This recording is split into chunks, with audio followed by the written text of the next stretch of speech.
Hannes Meyer's Bauhaus was Bauhaus. Because the Weisse in the Soviet Union, the goal is completely contrary. The idea is not to have a kind of a universally thinking professional which is capable of doing actually everything in architecture. No, the idea is that to have someone who can go tomorrow, work in the huge design institute to do some standard operations. So it's not about architecture with a big A. My name is Tatiana Efrussi. I'm an artist and architecture historian. I started working on topics related to Bauhaus connections with the Soviet Union. And there, of course, Hannes Meyer was a central figure. My name is Anja Guttenberger, and this is my podcast, Bauhaus Faces.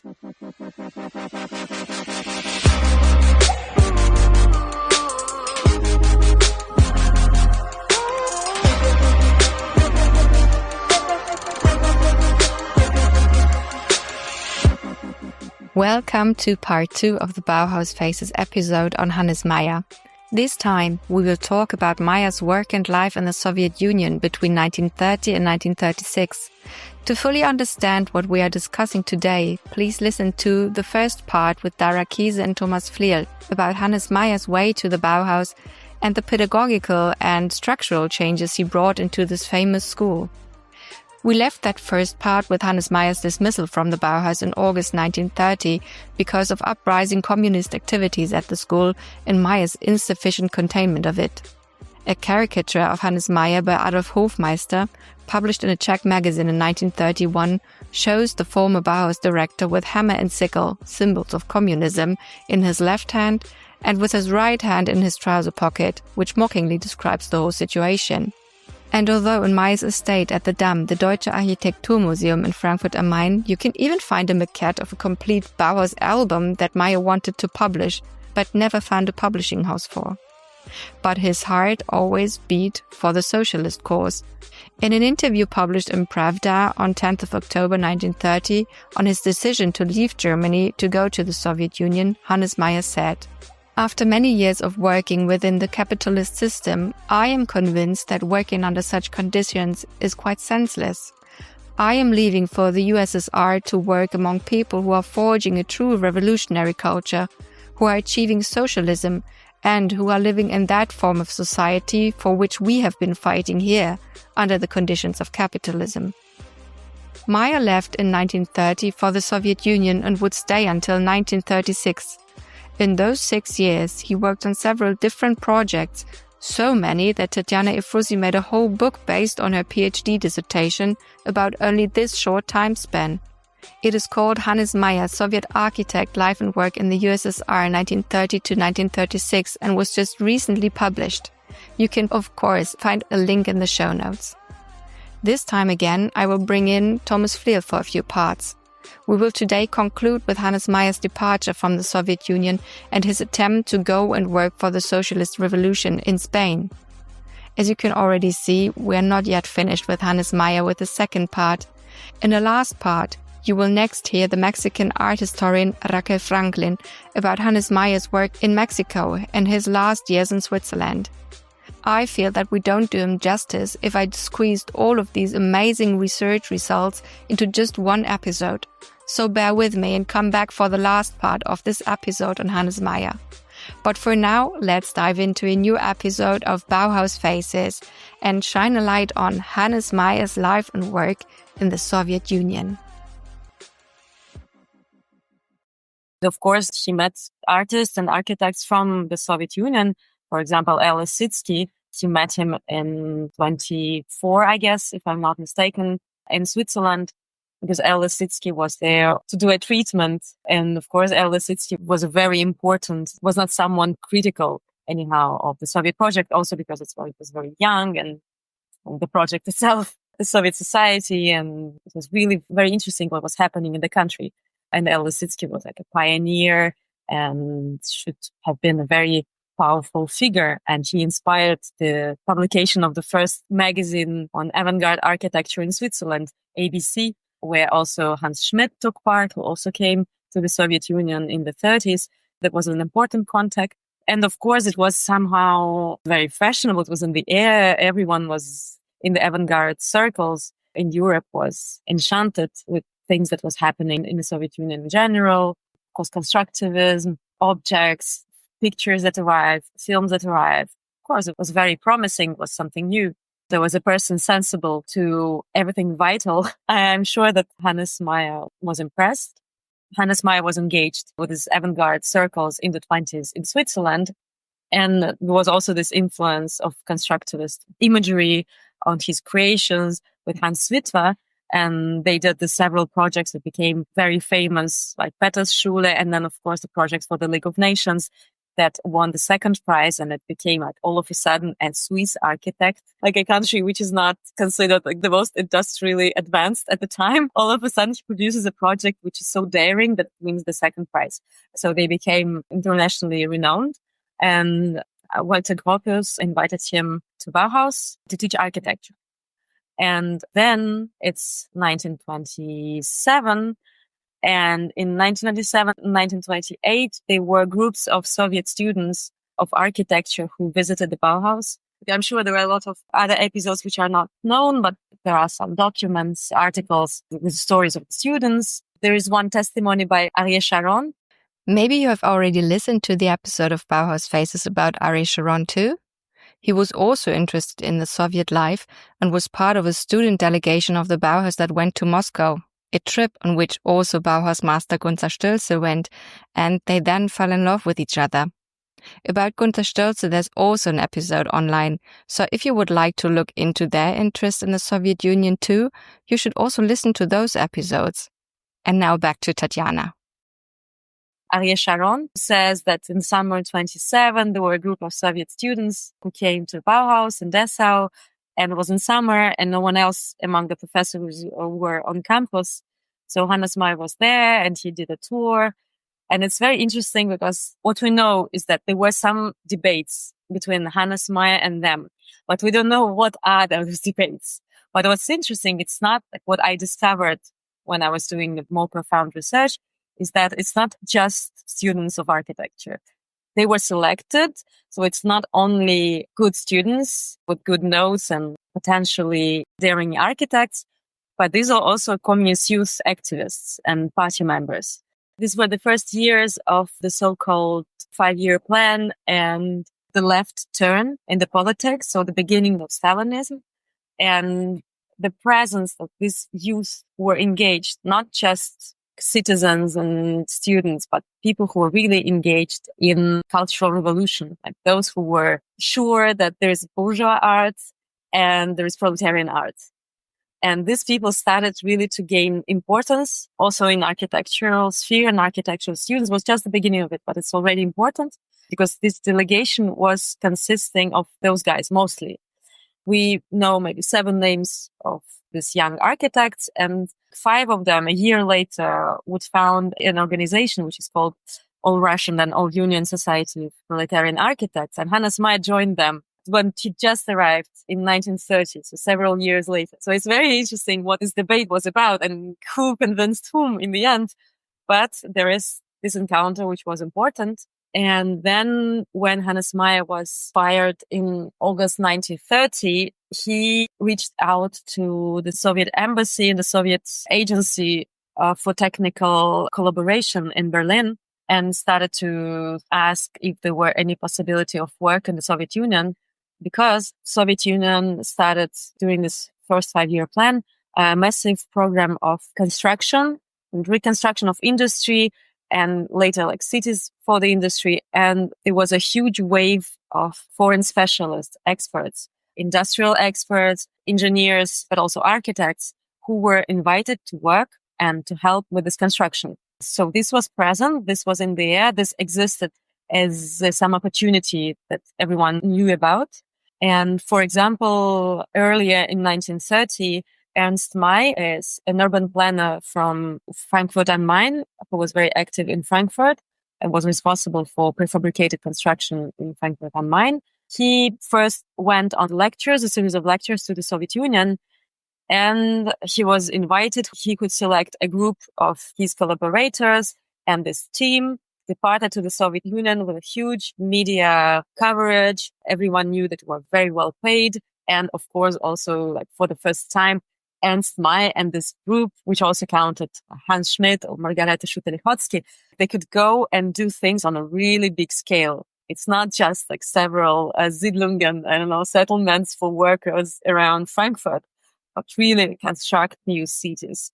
So this was very inspiring. And Hannes Meyer thought he could do something like that, especially because he had all his graduates, his former students, people who were also expelled from Bauhaus because they were communists, but they were skilled.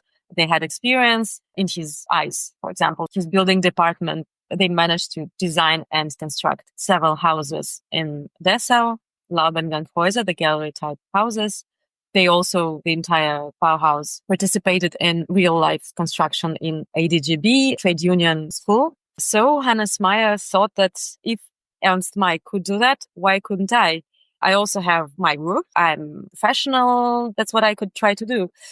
He got some contacts in this agency for technical collaboration. And also there were several contacts. Lisitsky I mentioned. So he also wrote to Lisitsky. He also wrote to a person. Lisitsky, in the end, he could not be very useful. He's arrived from Europe. Himself, his position was not that stable. But there were other people, for example, Genrich Ludwig, who is not known at all in Europe. No one ever heard about him, but actually he also visited Bauhaus among others. And this was an architect with an engineering background, something interesting for Hannes Meyer also, with his fantasy about technique, engineering, real knowledge of how things are done. And Genrich Ludwig was also an administrator who occupied important positions in the hierarchy of Soviet architecture at the time. So in the end, it was Ludwig who helped Meyer obtain his first job, who permitted him to leave.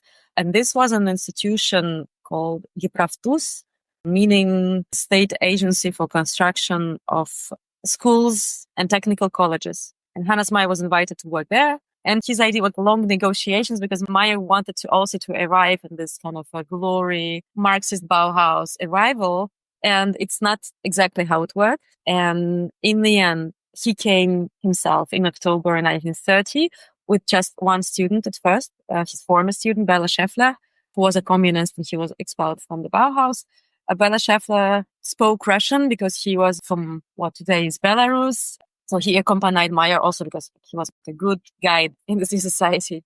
And then they were joined later by some other students, but it was never the scale of Ernst May. And that made Hannes Meyer really bitter throughout all his time in the Soviet Union. It's clear that there is a lot of jealousy in their relations and also some ideological arguments which Hannes Meyer then starts to use to justify their incompatibility with Ernst May.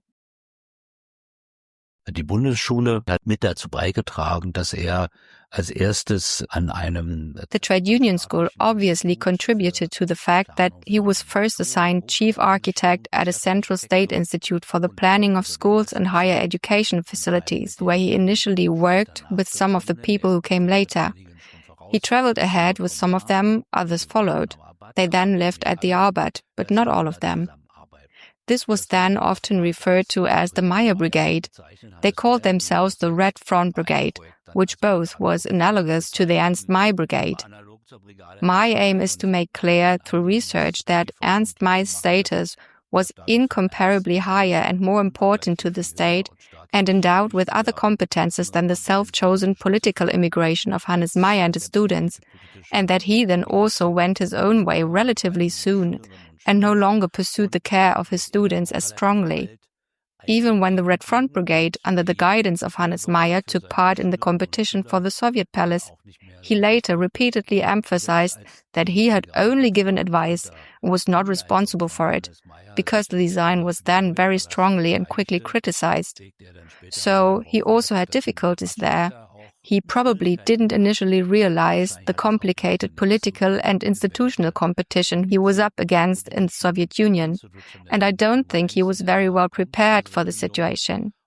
Ernst May was different. He had his advocates in a central position and also had all the powers and backgrounds, and that lasted for a certain amount of time. Und hatten auch alle Vollmachten und Hintergründe und das hielt dann auch eine gewisse Zeit. Before diving into the work of Hannes Meyer in the Soviet Union, I asked Tatiana to paint a picture of Moscow in the early 1930s when Hannes Meyer and some of the Bauhaus students arrived there. They all, like Thomas already mentioned, stayed together in an apartment at Arbeit Square in Moscow. But what was living like in Moscow in the early 1930s? So one of the key problems of the daily life in Moscow or any other big city in the 1930s is the shortage of housing and the almost impossibility to have to live in an individual apartment as a family. Because in the beginning of the 1930s, there is this process of industrialization, the construction of new factories, but actually it went in hand with the so-called collectivization of the agriculture. The idea was that all private farming should not exist. Agriculture is also an industry. So agricultural workers, they should be like industrial workers, organized in collective farms and like factories, but it's agriculture. So the peasants were forced into this kolkhoz, the collective farms. And there was extreme violence during this process. We cannot even imagine how violent it was because there were hundreds of thousands of peasants who were considered rich or bourgeois or kulak, it was called, who were deported with their families. And there was a hunger. Of course, you heard about Holodomor in Ukraine. This was the part of the process because Ukrainian peasants were considered as particularly keen to have this private property, because they were just more affluent and they were punished for that. And they were also punished for being Ukrainians with their traditions. So all this was destroyed. And there are millions of people who died during this hunger. It's 1933. So 1930, it's not that far yet, but still former peasants, they all flee from the country. There is nothing to eat. And there are the soldiers and like communist delegations who are patrolling the countryside. The easiest way to survive was to flee in the city or in a new construction site. You don't have any documents anymore. You're just lost in this big city. So there are people everywhere. And the housing shortage is just enormous. And Hannes Meyer and some other Bauhaus students who arrived later, they ended up living in a communal apartment on Arbat Square in the center of Moscow with other families. So in the same apartment, I haven't really studied in detail the life of other Bauhausler. I really advise you to read articles by Astrid Volpert, who knows much better than me. Challenge accepted, Tatiana. I did read articles by Astrid Volpert and remembered that I even interviewed her about that exact same topic for the Bauhaus Imaginiste project in 2019. This interview is called Praised, Sentenced, Forgotten, Rediscovered, 62 members of the Bauhaus in the land of the Soviets, and it is still online. I will, of course, link it for you in the show notes. But for now, I would like to at least attach names to the 7 Bauhaus students who followed Hannes Meyer to Moscow and called themselves the Red Front Brigade. Bela Schäffler, whom Tatiana already mentioned, Philipp Tolzina, René Mensch, Antonin Urban, Tibor Weiner, Konrad Püschel, and Klaus Neumann. They all had their very own experiences in the Soviet Union, and not all of them came back alive. What I know from Meyer's eyes and Meyer's story is that he lives there. There are Soviet neighbors also in the same apartment. Of course, for them, at first, it's interesting. It's exotic. Wow. And also everything is different. And Meyer is completely seduced. Just to give one example, he comes across an architect who is actually a seaman from Odessa, Kalei Becker. And this former seaman who fought in the revolution, he decided to be an architect. And that's how Hannes Meyer has profound discussions of Athenian Acropolis with him. So this kind of incredible social promotion was possible and it really existed and it impressed Meyer very much.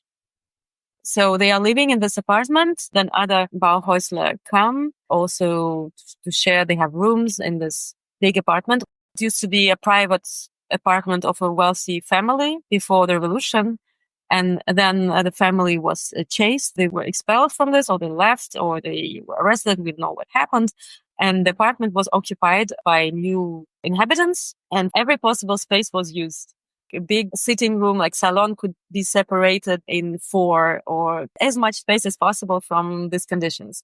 You can read some books by Ilf Petrov, who ironically described this situation in detail. It's very funny. And just to give you an example, my own family also lived in such an apartment, and my mother in the 50s, she lived in the center of Moscow, and she has a very tender childhood memories how someone lived in the bathroom, so there was no bathroom, and they went to the sauna every weekend to wash themselves. So that's how they lived. And when later in 1931, Lena Diagna also arrived to Moscow, she was a graduate of a textile department in Bauhaus, and they had an affair, and later they married. And all these living conditions, but at first it's exotic, but then it's very tiring not to have any private space at all. So Meyer, starting from 32, 33, he tries to obtain some private apartment, and he never succeeded. It must have been really frustrating because there was some other foreigners did have this. Like, not speaking about ants, I think they were living in a hotel, but maybe I'm wrong. They were like hotels where foreign specialists could live for a long time. But there was also people like Kurt Meyer, a city planner from Cologne, who also was in Moscow at the same time. And he did obtain a new apartment and new buildings called houses for specialists. So Hannes Meyer's dream was to get one of those, and it never worked. This is really crazy time. My book is dedicated only to the 6 years. It's so dense. There are so many things happening. So technically, she was invited to work as a head designer in this institution for design of schoolhouses, technical colleges. But she does plenty other things at the same time. For example, for many, many projects, there were public competitions and she sits on the juries. For example, House of Book. Things we even don't know about today was important, and Hannes Meyer was there. Then he was also invited as a consultant in the city planning institute called Ipravgor. And it was a very important experience for him because before he did work in the city planning, he studied garden cities in England in 1912. He was working for settlements at Margaretenhöhe in Germany. But this was never a question of designing new cities or looking at the scale, how to reconstruct the city, given the fact that under the planned economy, there should be now a textile industry and this kind of industry, and now it all has to be reorganized.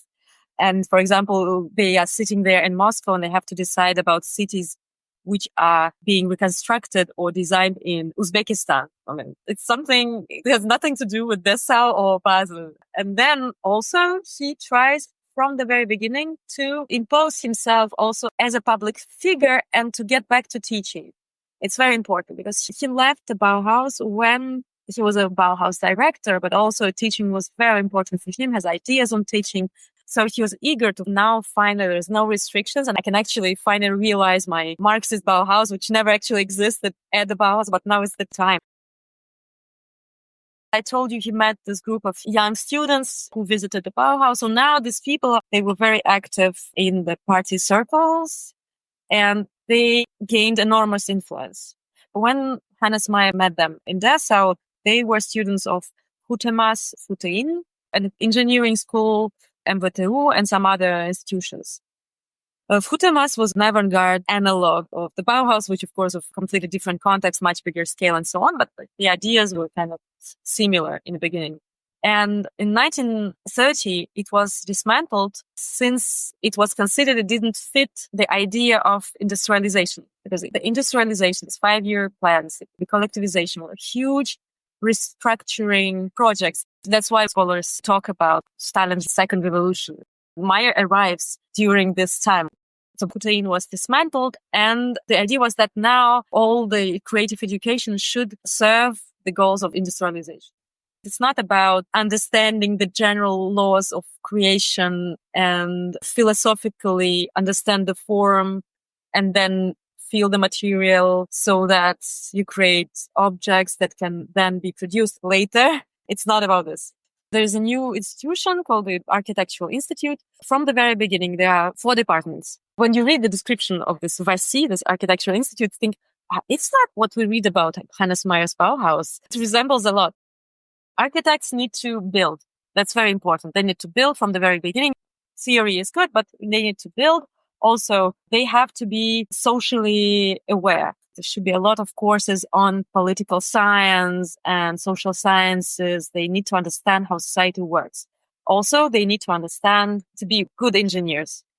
They need to understand how everything works. All sides of engineering construction. They need to have it. So architects are not actually artists. And then the Institute published the newspaper, which is called Proletariat Engineer Architect. That's exactly what it should be. And of course, Hannes Meyer wants to be a part of it. It sounds like a dream. So the students that he met at the Bauhaus, they have key posts in this new structure. They are yesterday's students, but all of a sudden, since the Cultural Revolution, so the old professors, they were expelled, and there is this youth who now organize everything. So, for example, some important architects and artists are persecuted, and they no longer have any influence. So Hannes Meyer knows this new administration. He met them.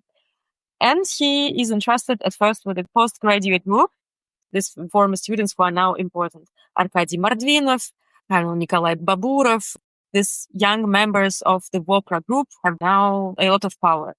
But also they've been to the Bauhaus and they understand the value. At first, at least, they understand that Hannes Meyer is actually someone extremely professional and have a lot to learn from him. So we can use his knowledge for our needs. So they organize a group. It's once or twice a week. They have classes and Hannes Meyer teaches them the basic of his understanding of how architecture is done, how to analyze its functions, how to organize circulation, and so on. So they have his teaching that in the end, he manages to have more students, not only postgraduate, but also second year, third year students. And he continues this teaching activity until 1933. Once he arrives, he understands it works very well on paper, but in reality, it doesn't work. And there are multiple problems. And when you actually compare education at this Vasi Architectural Institute and Hannes Meyer's Bauhaus, you understand that Hannes Meyer's Bauhaus was Bauhaus. Because the Vasi, the goal is completely contrary. The idea is not to have a kind of a universally thinking professional, which is capable of doing actually everything in architecture, also build furniture or can paint or no, the idea is that to have someone who can go tomorrow, work in the huge design institute to do some standard operations. So kind of an architectural design conveyor, because the economy needs is to produce as quick as possible a great amount of new construction. So it's not about architecture with a big A. There are discussions of methodology of this education. And one of the students describes how they are given the task of doing a project for a textile factory in Central Asia. And his task is just to distribute columns inside the huge machine hall. So you are an architect. Your only task is just to put all the necessary columns where they have to be. And some other one just specialized in canteens. So he needs to do all the canteens. And in Meyer's view, architecture doesn't work this way. It's very narrow. And other foreigners who were in Moscow at the same time, foreign architects like German Bruno Taut, he also complained about that it will lead you nowhere. But this was like a revolutionary experience and Hannes Meyer was a part of it. So there was this work at Gipravtus. There was this juries. There were these consultations for Gipragor as urban planner, even though he didn't have that much experience, but already he's a consultant. And then there is this teaching at the Vasi. So this is a lot. And as soon as he arrives, he wants to organize an exhibition about his Bauhaus. And it's also very important. He arrives not just as all other German or Austrian or, I don't know, Swiss architects, not the average person among others. He is the director of the Bauhaus, and it's not just empty words. And then it's very interesting to look at this exhibition he managed to organize in the end, because it's showing not what his period at the Bauhaus actually was, but what he thinks, what sides of it he should show to get a good promotion in the Soviet Union, to get more influence. And there were very few architects or artists who recalled it, even though they remember there was a German architecture exhibition in 1932. There were some other exhibitions. Such events were very important and people remember them. what is obvious is that the exhibition was not showing the image of the Bauhaus that people wanted. It was not about steel and glass. It was not about some like fancy objects that were unavailable in the Soviet Union. It was not about some interesting forms, and it was not about industrial progress in architecture. It was something different. There was a lot about the whole scandal about Hannes Meyer's departure, but also a lot about the activity of communist students, which was not related directly to the Bauhaus itself. For example, the newspapers they designed for communist organization was not a part of the Bauhaus schedule, but that's what he showed a lot because he thought, okay, this will work. And also, of course, his architecture projects and textile, because Lena Bergner arrived and she brought the textile pieces. And it's important because it's also something, the idea was to have a sort of a promotional show to get interesting positions for the Bauhaus. And it didn't really work. Maybe you remember what Dara Kiese said in the first part of this episode about the Bauhaus Wanderausstellung that Hannes Meyer organized in 1929-30 in Germany and Switzerland. And if you haven't, you should not miss listening to it. It's quite interesting to look into that too and compare it for a second. Meyer's attempt in Germany had been to find new companies, industries and buyers for the Volkswohnung Bauhaus products, functional furniture made of simple, cheap materials, all of them collapsible to fit into a small package and to simplify arranging interiors and moving apartments. Gropius's goal, on the other hand, was to manifest the Bauhaus in the design world and make it memorable like an art object in an exhibition. That's why we all still today know the tubular steel chairs by Marcel Breuer, the typical universal lettering in lowercase designed by Herbert Bayer, and the iconic photos of the Bauhaus and the Bauhaus products by Lucia Mohley, but none of the simple wooden furniture of the Volksmöbel, the furniture for the people that Bauhaus students and masters designed at the Bauhaus under Meyer's directorship. In the Soviet Union, again, he tirelessly worked for the cause. Hannes Meyer invested a lot of energy to try to appeal and to fit into this current of cultural revolution. But unfortunately, it was already not evident, even if you were an ambitious, career-seeking young architecture student. You understand more or less the trend and you want to be a part of it, but it's not obvious. You have to understand well how it all works, what is important to understand, what not to say, and how best cite Lenin and when to cite Stalin and so on. And as a foreigner, it's really hard. It was always impossible. And Hannes Meyer tries hard, invests a lot of energy, doesn't really work. The exhibition didn't work out the way he wanted to, because even after all this filtering and arrangement, it's still, he's the person, Arkady Malvinov, who went to Hannes Meyer's classes and who was part of the Wopra group, who accepted Meyer as a member. He writes an article where you see that he understands really well, but he criticizes it all as something very bourgeois. Another critic also concludes an article very well. He says, to be a part of the Soviet society, they just need to stop being functionalists. They just need to stop being themselves. And Meyer did a lot in this direction. He did really a lot to stop being himself. And it's really painful.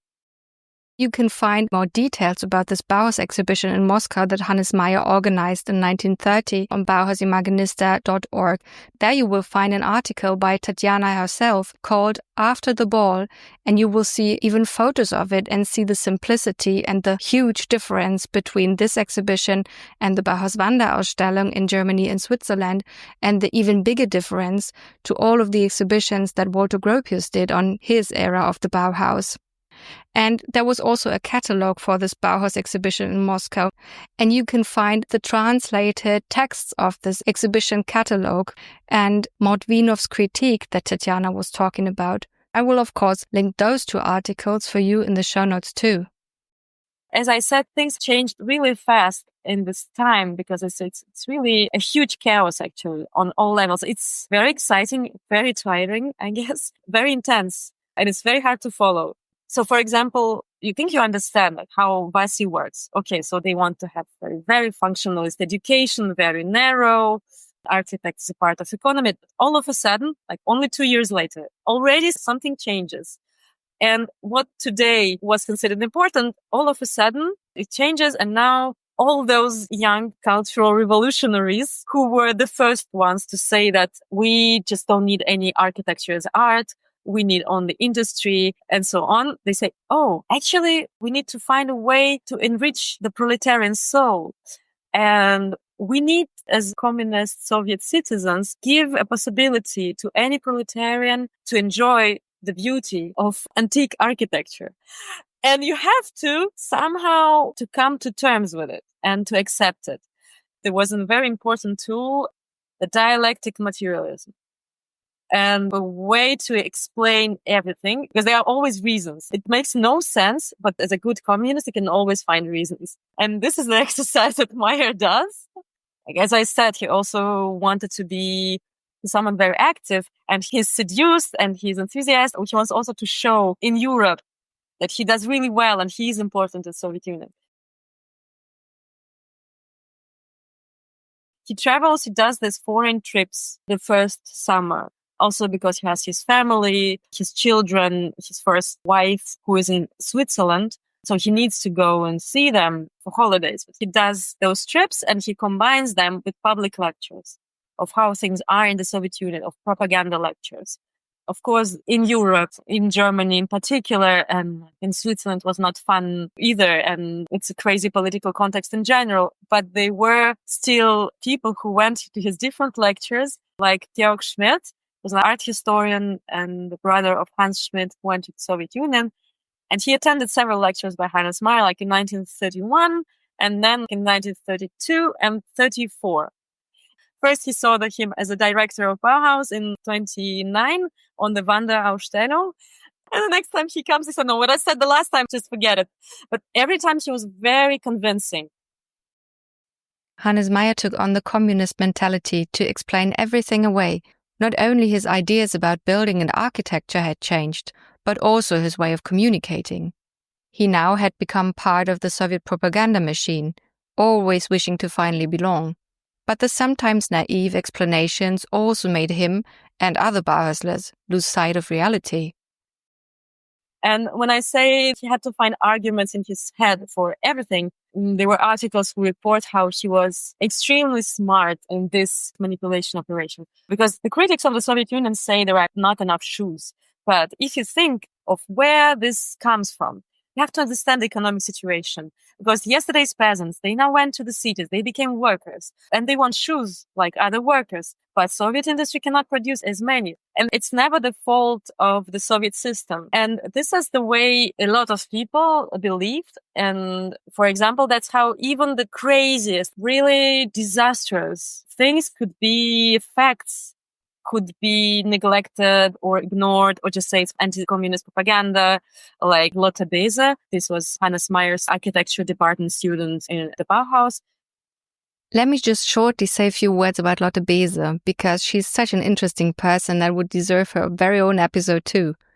She was the first woman allowed into the newly installed building department of the Bauhaus in 1927. Under the leadership of Hannes Meyer and later of Hans Witwer, Bese was involved with planning the ADGB trade union school, about which we have talked in the first part of this episode in detail. The juicy part is that she had an affair with Meyer while he was still married to his first wife, Nathalie Herkat. When the affair became public, Lotte Bese left the Bauhaus voluntarily without receiving her diploma. She then worked in Berlin for Hugo Hering and then in Brno with Bohuslav Fuchs, both renowned modern architects. Presumably Meyer helped organize these jobs for her. Lotte Bese also went to the Soviet Union, where she helped the Dutch architect Mart Stam to plan the new town of Orsk in Siberia. Her son Peter, that she had with Meyer, was born only a little later, and Meyer was then already living with Lena Bergner in Moscow. She would become his second wife. Lotte Bese, on the other hand, married Mart Stam and went to Amsterdam to run an architecture office with him. During World War II, she caught up with her diploma thesis. After the war, she became a central architect in the urban development of Rotterdam. In 1947, for example, she realized the first car-free street in the Netherlands, something the country is famous for today. I promise, one day I will produce a whole episode about Lotte Bese because there's so much more to tell you. But for now, that's it. Let's go back to Tatiana. She went to work in Kharkiv in Ukraine in the beginning of the 30s. She was basically in the epicenter of Holodomor. She is surrounded by Ukrainian villages because there was a barbed wire around them and people inside them were dying of hunger. So it's really nightmarish. It's with the same arguments that she defended it all. She said, oh, they are bourgeois kulaks, they are rich peasants, they didn't want to separate themselves from their goods, or whatever arguments. And Hannes Meyer, the same, for example, concentration camps, the Gulag camps. She saw them because then later she worked as an urban planner. He traveled around the country. I mean, the Gulag camps were everywhere. It's not just somewhere in Siberia. And then secondly, any construction, there was a lot of forced labor on any construction site. And she somehow was okay with that because she found arguments that explained it all. When Hannes Meyer arrived in 1930, October 1930, there was a very important show trial. The same show trial that later happened in 1936. It's called the Industrial Party Show Trial. There were dozens of engineers and high-standing administrators in different industries who were accused of terrible crimes that made no sense, like trying to impoison Stalin or complete nonsense. It was all staged. During the Moscow trials, they were forced to publicly confess the crimes they never committed, and it was all filmed. And Hannes Meyer attended this. He notes that he attended this show trial. In 2018, Sergei Loznitsa, Ukrainian filmmaker, he created a documentary film out of this footage from this trial, which is called The Trial. And I went to see this film in cinema, in the movies. I saw Hannes Meyer. I wrote to Loznitsa and he was kind enough to send me the video, and I looked at it again, and this is Hannes Meyer, and you can see the image in my book. But this is the only document that we have, like a film we have with Hannes Meyer. And if you think of the context, he's there among the audience in absolutely monstrous show. And that's the first months of his time in the Soviet Union. That's why I think somehow this did fit in his outlook. Then nothing else could really change it afterwards. Like there were, of course, like minor critiques, but this kind of intellectual operation to justify everything was there, and you cannot deny it. Things that were happening in Nazi Germany, they were so awful that you had to believe that in the Soviet Union, things were better just to have some hope. And of course, very important, as I say, on the one hand, there is this overwhelming lies and propaganda. But on the other, there are elements in this life which impress Hannes Meyer so much, and there's so much energy that somehow counterbalances it. So it has the opportunity that he never had. And all of a sudden, he starts doing this urban planning. So after having worked at Pravda, he was invited to work at the Standard Gorprojekt. It's another huge agency of design of standard cities.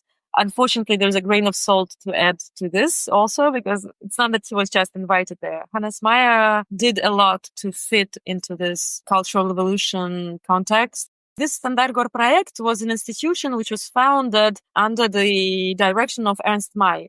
And Hannes Meyer's role, well, of course, he did interesting urban planning.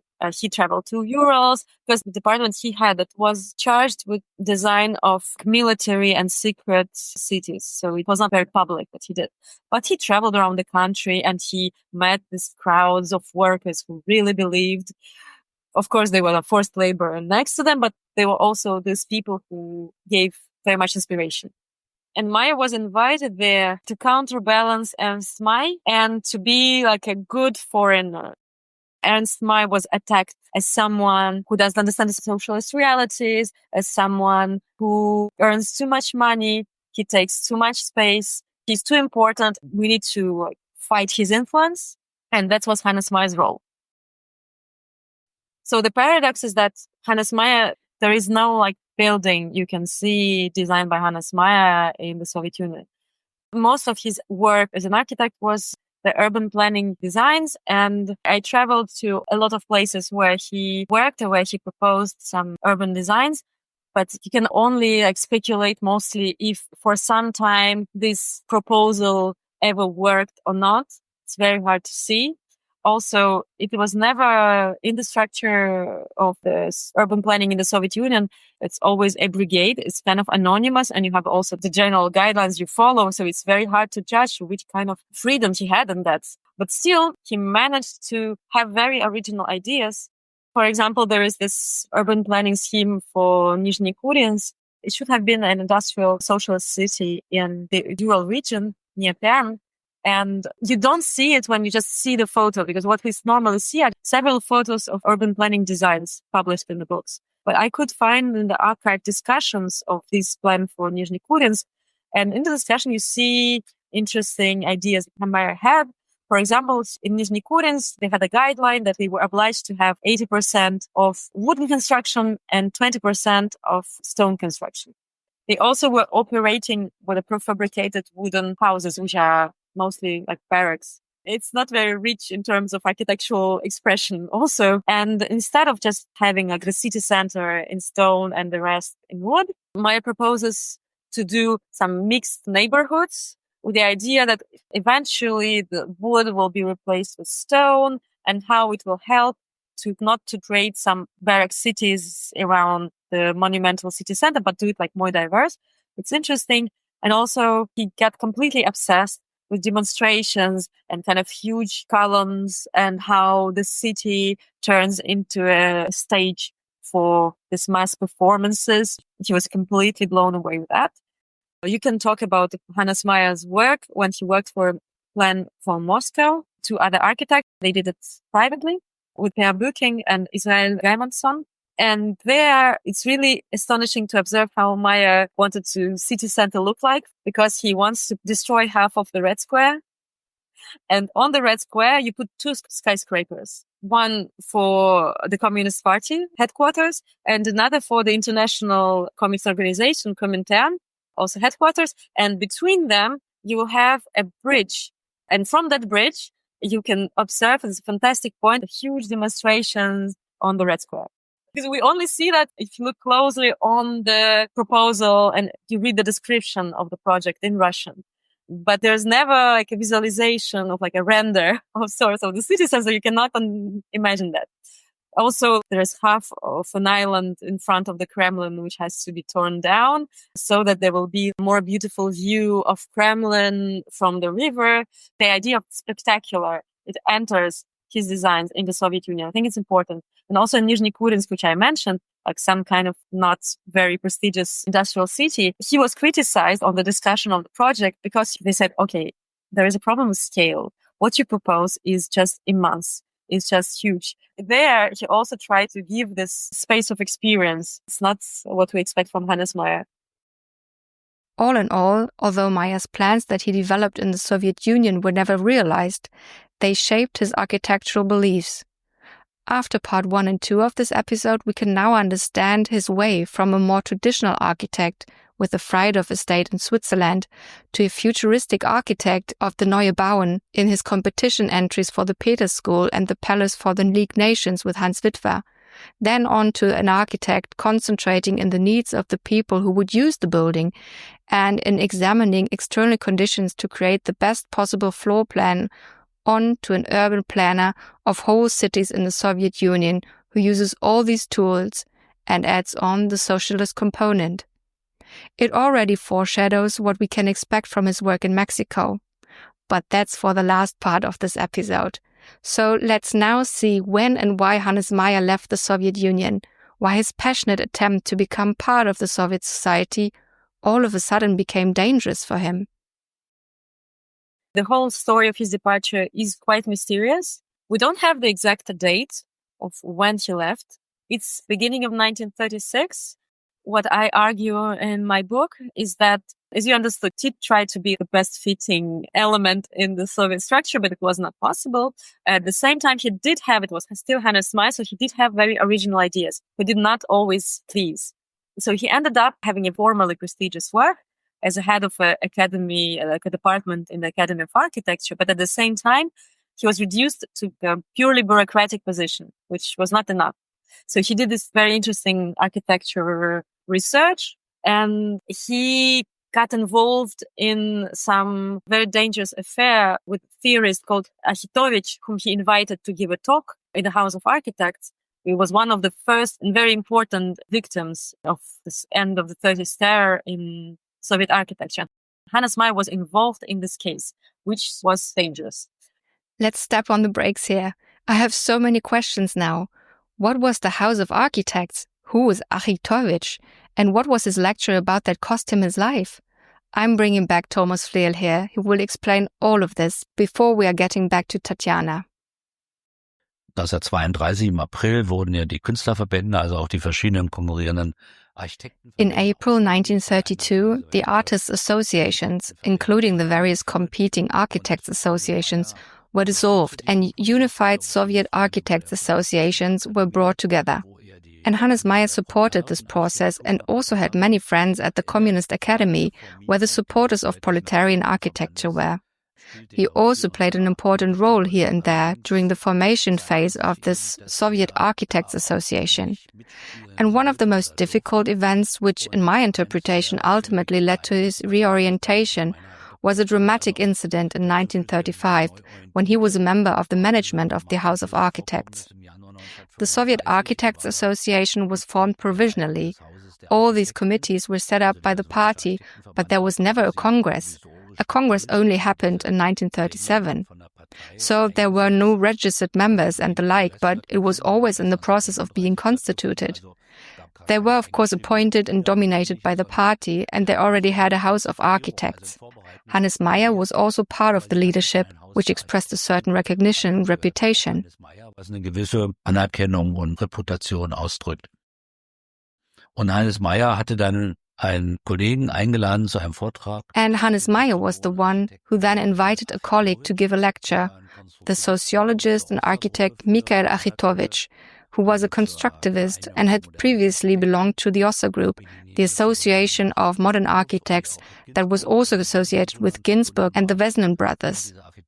And this Achitovich had also taken part in the competition for Magnitogorsk and participated in the Green City with a more moderate, urban, decentralized development. And interestingly, this Achitovich gave a lecture on the national question in Soviet architecture on behalf of or under the invitation and moderation of Hannes Meyer in this House of Architects.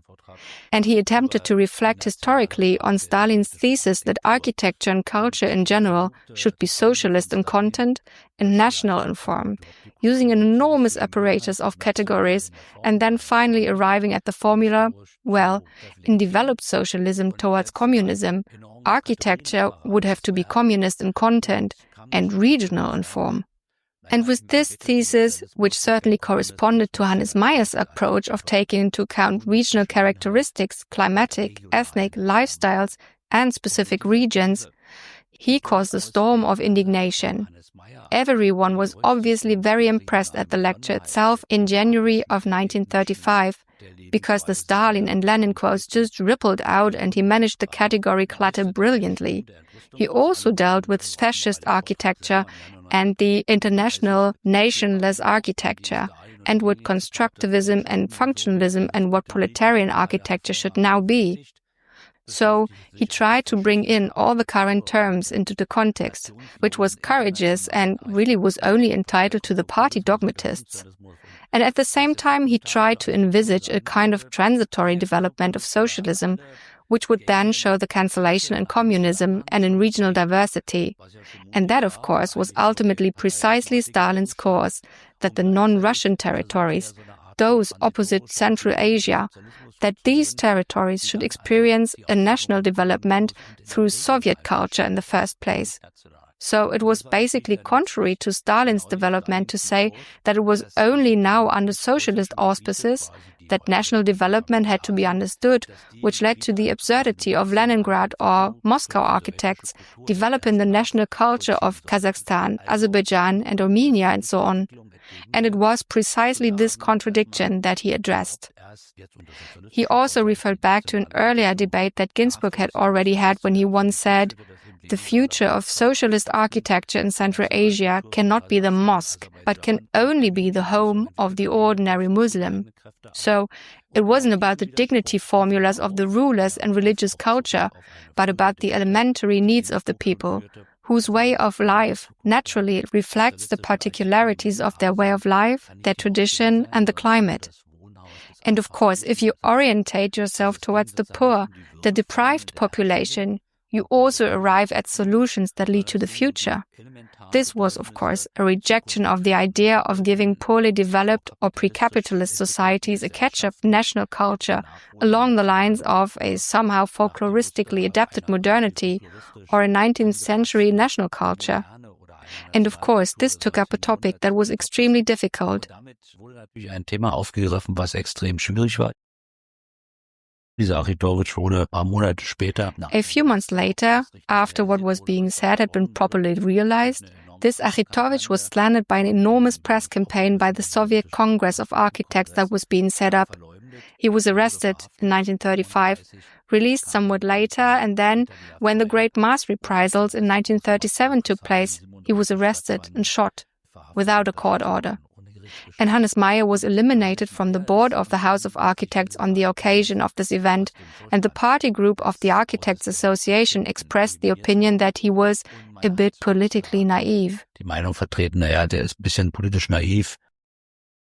And there was the sum of reasons, like his frustration, then this case, which was really dangerous, and everyone could feel that. Also, as I said, as a good communist, always you had to find an excuse. The official explanation was that in 1935, there was a new politics of Stalinist government. There was a popular front in France.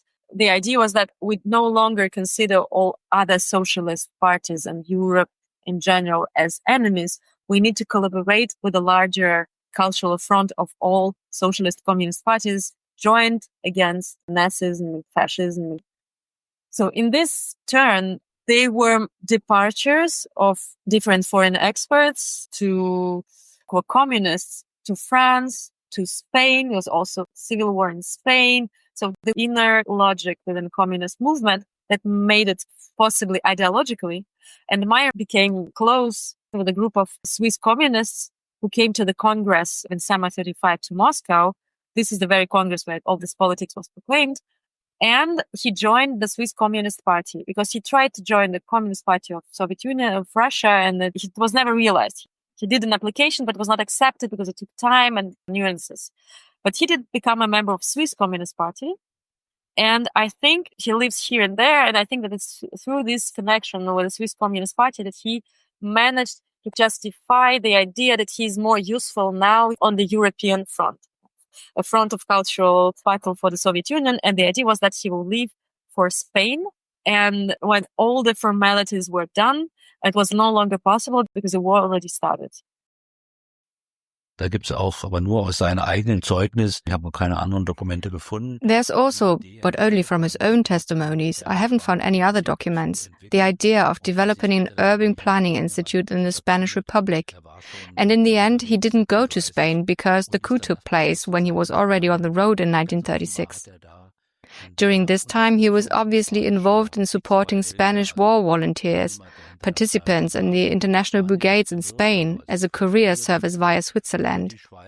Following the recommendations of the Seventh World Congress, he was involved in the reorganization of the Communist Party, which was to be oriented towards a united party and overcome the contradictions between Social Democrats and Communists. And relatively little is also known about his time in Switzerland, where Mümliswil, the orphanage, was built. Diese Zeit in der Schweiz, wo dann Mümliswil entsteht, das Kinderheim, ist relativ wenig bekannt. The orphanage in Mümliswil in Switzerland is not a radically modernist, avant-gardist design, but a conscious combination of a functional understanding of the processes in such an orphanage that Meyer knew from his very own childhood, with a superb alignment in the landscape and with the use of materials from that very landscape, like broken stone, wood and so on. Mümliswil shows Hannes Meyer's development from a purist abstract architect to an architect who understood that regional necessities and regional building culture were also important parts. And this is where I leave it at for part 2 of this episode of Bauhaus Faces about Hannes Meyer. In the third and last part of this episode, you will hear Raquel Franklin talk about Hannes Meyer's work in Mexico, and Thomas Fleer and me discuss if Meyer could have been enriching for the architecture of the GDR, where he so desperately wanted to go after World War II. But why wasn't he allowed? Well, tune in next time for answers to all of this. And for today, I would like to thank Tatiana Efrussi for sharing her deep knowledge about Meyer's work in the Soviet Union and to help understand in what kind of circumstances he lived and worked between 1930 and 1936.